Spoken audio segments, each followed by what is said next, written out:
Olá, pessoas. Estamos começando mais um podcast do LPPE. Dessa vez, o nosso podcast vai falar sobre história pública. Para isso, convidamos a professora Sônia Vanderlei. Olá, professora. Tudo bem? Tudo bom? Então, a professora, ela é professora do CAP-UERJ, né? E ela tem a sua formação em História, graduação e também Comunicação. O mestrado e doutorado foi na UF. E hoje em dia é professora do CAP-UERJ, mas também trabalha no programa de pós do PGH lá em São Gonçalo, na FFP, e no Prof. História, certo? Isso, exato. Então a gente trouxe a professora aqui para poder falar um pouco sobre história pública pra gente e começar com a pergunta de explicar um pouco o que é essa história pública. Essa é a pergunta clássica, né? O que é história pública? E eu não vou te responder, porque a gente está esperando uma resposta até agora. Na realidade, você tem caminhos diferentes para definir história pública. Se você for por uma linha mais anglo-saxã, de trabalhos e de práticas, você vai ver um campo muito bem definido, diria com pragmatismo norte-americano. Então, diante de uma necessidade prática de conseguir trabalho para um número cada vez maior de formandos ou formados em história que não eram absorvidos pela academia ou mesmo pelo que a gente chama aqui no Brasil de ensino básico, se discutia que outros espaços esse historiador poderia ocupar. E aí são os espaços que o historiador já ocupava muito que marginalmente, né?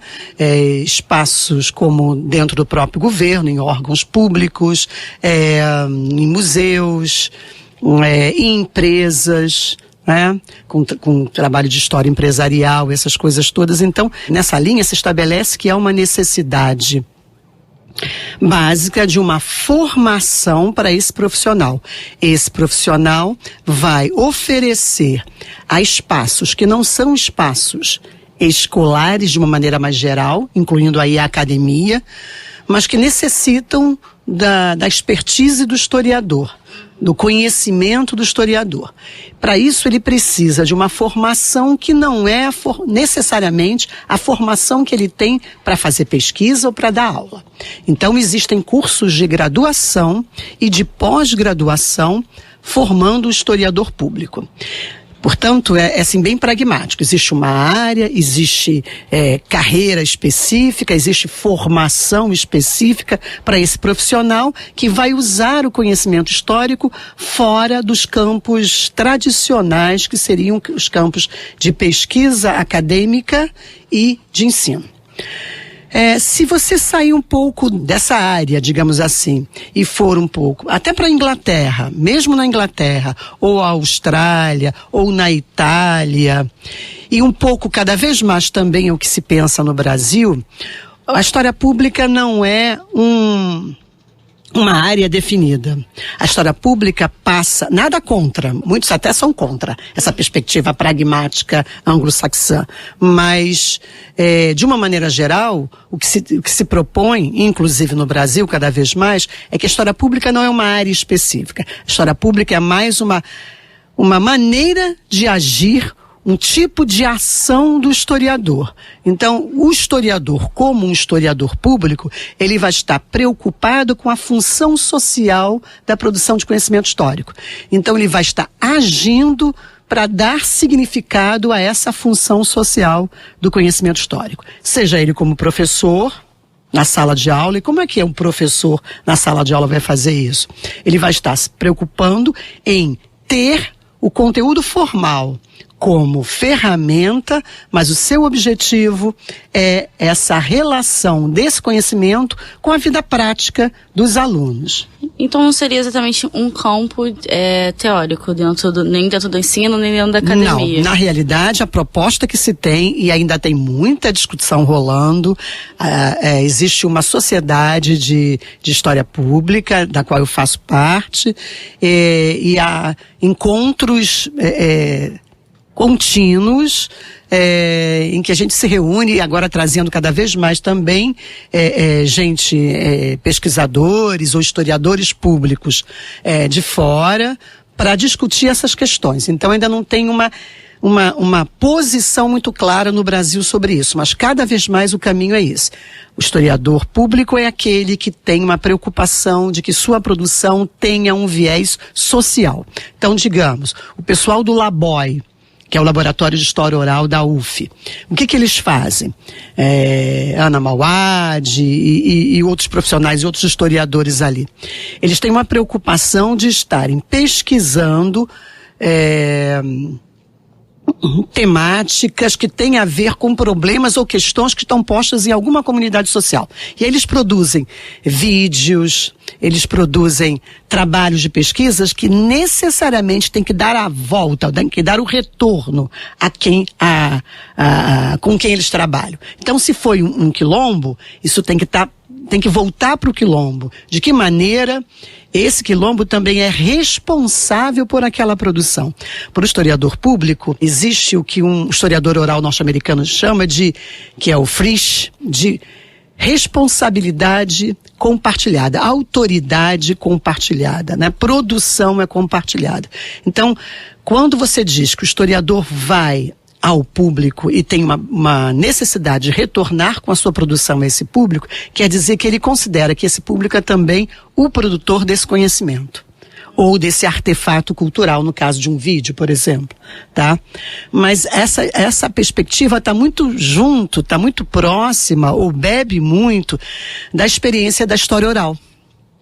Que eu posso dizer que é uma mãe da história pública, tá? Quando fala sobre história pública, eu penso logo na ligação com o público, no sentido como as mídias fazem isso. Uhum. E assim, a gente vê hoje em dia na internet, né? Os canais de youtubers estão falando de história o tempo todo, só que é isso que está atingindo a população, assim. A criançada tá indo no YouTube pesquisando, vou estudar para uma prova, vou olhar aqui no YouTube. Como é que é essa relação? Isso, a tua pergunta é super importante, que é outra perspectiva e outro viés do que seja. A grande questão é a gente questionar, assim, estou falando do historiador profissional, vamos chamar assim, seja o professor, seja o pesquisador, ou o professor pesquisador. A grande questão é parar para pensar se a gente tem um monopólio da produção de história. No Brasil, a gente confunde vou chamar de dois tipos de história, ou duas histórias. A história enquanto os eventos que aconteceram e a história enquanto narração desses eventos. Em alemão, a gente tem duas palavras diferentes para denominar essas coisas. E no Brasil, ou no português, melhor dizendo, é história. É história. E existem diferenças entre essas histórias. Vou chamar então dessa história que o historiador produz de historiografia, ou de narrativa historiográfica. Mas além dessa narrativa historiográfica, existe um conjunto imenso de outras narrativas que também têm uma fundamentação histórica. Por exemplo, a produção midiática. Quando um jornalista produz uma matéria que tem, de alguma maneira, um sentido ou um objetivo de orientar alguém sobre alguma coisa no tempo, isso é uma narrativa histórica, midiática, jornalística, com as suas características, mas é uma narrativa histórica. Não é uma narrativa historiográfica. Necessariamente não segue as mesmas exigências da academia, mas é uma narrativa histórica. Vou te dar um outro exemplo. Um griot numa comunidade africana, que faz o quê? Ele junta os mais jovens para relatar, para lembrar, para rememorar uma tradição. Isso é uma narrativa histórica. Ele está fazendo história, ele está produzindo, relacionando tradições ligadas à identidade daquele grupo para fortalecer essa identidade. Claro que são releituras, a gente sabe como historiador o que é isso, são releituras, mas isso fortalece a identidade. Isso se orienta no tempo, se é uma narrativa que tem como uma variável fundamental o tempo e é feita para orientar, é uma narrativa histórica.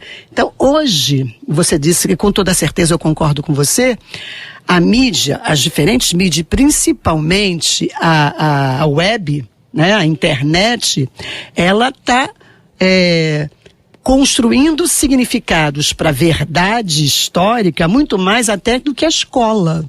Sim. Muito mais até do que a escola. Então, como o historiador vai lidar com isso?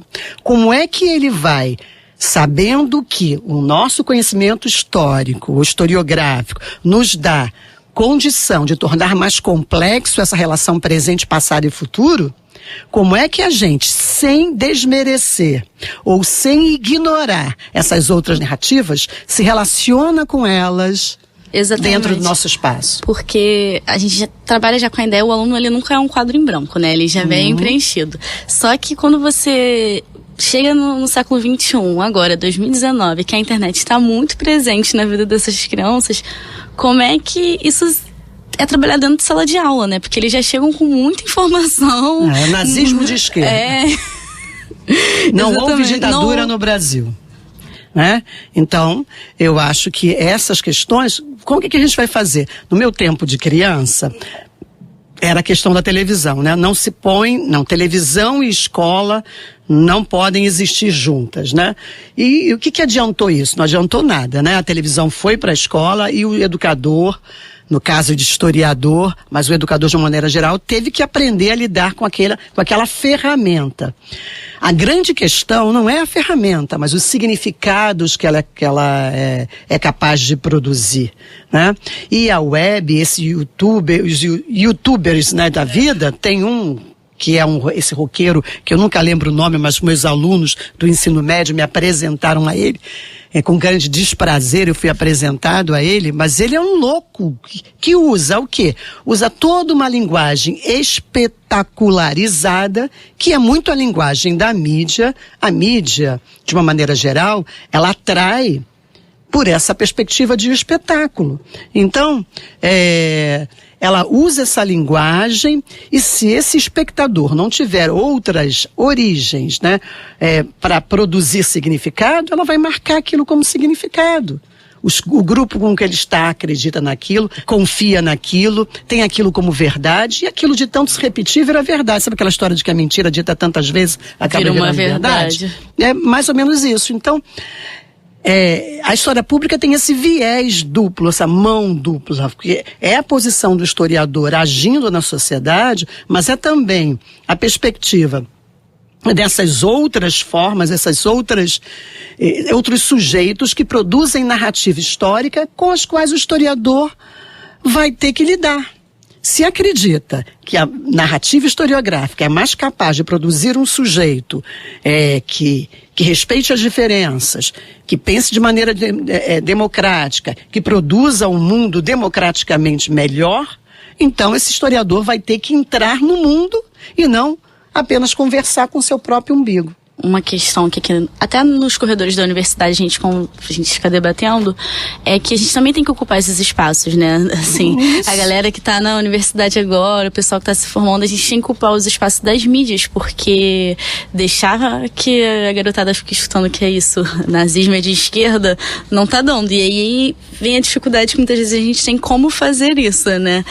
A ideia desse podcast é uma ideia também de a gente começar a entrar nas mídias, assim, sair do nosso laboratório e pensar como divulgar cada vez mais. É isso mesmo, porque como é que você vai mudar a perspectiva de um aluno que, por exemplo, a gente está falando do nazismo de esquerda, mas a gente tem a questão do criacionismo, que é muito marcante nas escolas municipais, né, do Brasil inteiro, no Rio de Janeiro, então, é muito marcante. Então, o que um professor, seja ele de história, seja ele de biologia, como é que ele vai lidar com essa perspectiva de mundo, de orientação que o aluno traz. O aluno traz da igreja, o aluno traz das igrejas, o aluno traz da família, e são sentidos importantes para ele, formam a sua identidade. O que a gente vai fazer? A gente vai, como docente, como professor, como educador, ou no nosso caso, como historiador, a gente vai pura e simplesmente ridicularizar essa posição. Se a gente fizer isso, a gente está perdido, a gente já perdeu. Já perdeu, né? Já perdeu. Então, na realidade, a gente tem que usar as ferramentas da produção do nosso conhecimento para fazer com que esse aluno pense por si mesmo outras possibilidades de refletir sobre aquela questão. Né? Então, se ele... por exemplo, produzindo conhecimentos na questão do nazismo e de esquerda, se você trouxer a forma como professor, né, como historiador, pesquisa sobre o assunto, que pesquisas foram essas, que dados existem, como é que se relacionam esses dados, que possibilidades de análise diferenciadas tem, que essas análises existem, não quer dizer que você não escolha um conjunto delas em detrimento de outros. Por quê? Claro que você não vai dar aula de historiografia para os seus alunos, mas se você usar isso como maneira de questionar o aluno, de criar situações, problemas, você vai fazer com que o aluno comece a pensar o seguinte, existe outra maneira de pensar. Por que essa minha maneira está correta e a outra está errada? Será que eu não posso relacionar as duas? Ou será que meu colega pensa diferente de mim? Só porque ele pensa diferente de mim ele está errado? Por que ele está errado e eu estou certo? Se a gente colocar dúvidas, o homem pensa a partir de buscar resposta para dúvidas. Se a gente colocar as dúvidas na cabeça desses nossos alunos, a gente é capaz de fazê-lo refletir e, quem sabe, produzir respostas diferentes para essas questões de simplismo, de imediatismo, de visões preconceituosas. Porque o mundo está precisando disso e muito. Sim, verdade. Sabemos que em 2011 teve o primeiro curso Introdução à História Pública, que foi na USP. E aí a minha pergunta vai no sentido de saber se tem outros cursos, né? Como é que isso tá, principalmente aqui no Rio de Janeiro? Esse curso de 2011 foi organizado pelo Ricardo Santiago, que é um historiador que trabalha com história oral, com música. Então, pela própria perspectiva que ele tinha exatamente dessas narrativas históricas espalhadas pelo social, ele propôs a organização desse curso trazendo muita gente ligada à editoração, portanto, divulgação histórica, que é um braço da história pública, a mídia, né, jornalistas, que tinham essa relação entre o tempo na história e o tempo no jornalismo, a narrativa histórica, a narrativa jornalística, relações, fez muito sucesso. Eu acho que a origem de se pensar o que é história pública como ação no Brasil se deu aí. Hoje, no Rio de Janeiro, eu não conheço nenhum curso sobre história pública, mas existem iniciativas espalhadas em laboratórios e programas de pós-graduação. E em projetos de pesquisa, por exemplo, aqui na UERJ, na História, Maracanã, nós temos no Laboratório de Estudos da Desigualdade e Diferença, no LEDES, nós temos a linha de pesquisa Narrativas Contemporâneas de História, que tem a preocupação muito de relacionar ensino de história, narrativas não acadêmicas que têm o teor histórico e a historiografia. Eu sou a coordenadora dessa linha. No PPGHS, que é o Programa de Pós-Graduação em História Social da FFP, na UERJ, nós também temos uma linha de pesquisa em ensino de história que se transformou muito também a partir desse viés de história pública que a gente discutiu, por conta da quantidade de jovens docentes, jovens professores ou jovens pesquisadores de história, né, mestrandos, que tinham uma série de reflexões relacionados a mídias, relacionados a narrativas variadas, a cordel, a história em quadrinho, a videogames e o ensino. Isso fez esse grupo se voltar para as discussões sobre história pública. E o Prof. História, o mestrado profissional em ensino de história, que também, exatamente pelos mesmos motivos, tem um número gigantesco de mestrandos que são professores, já efetivamente estão atuando e que têm necessidade de fazer essa discussão. Né? Se antes era basicamente história e música, história e cinema, né, televisão e história, agora é essencialmente youtuber, podcast. Eu tive um orientando que fez uma discussão sobre podcast como caminho para se ensinar história, no sentido de que você não aprende história apenas na escola. Sim. Né? Então, como é que o podcast pode ser uma ferramenta para ensinar história através da batuta de um historiador, né, professor historiador. Nós temos muita coisa sobre web, muita coisa sobre esses jogos eletrônicos, tá? Então, na realidade, é basicamente uma necessidade que está surgindo da academia.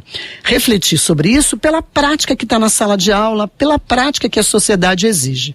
É bem recente, né, que está sendo colocado. Muito então, recente. Os trabalhos estão sendo produzidos ainda. E a reflexão sobre o que é, efetivamente, também.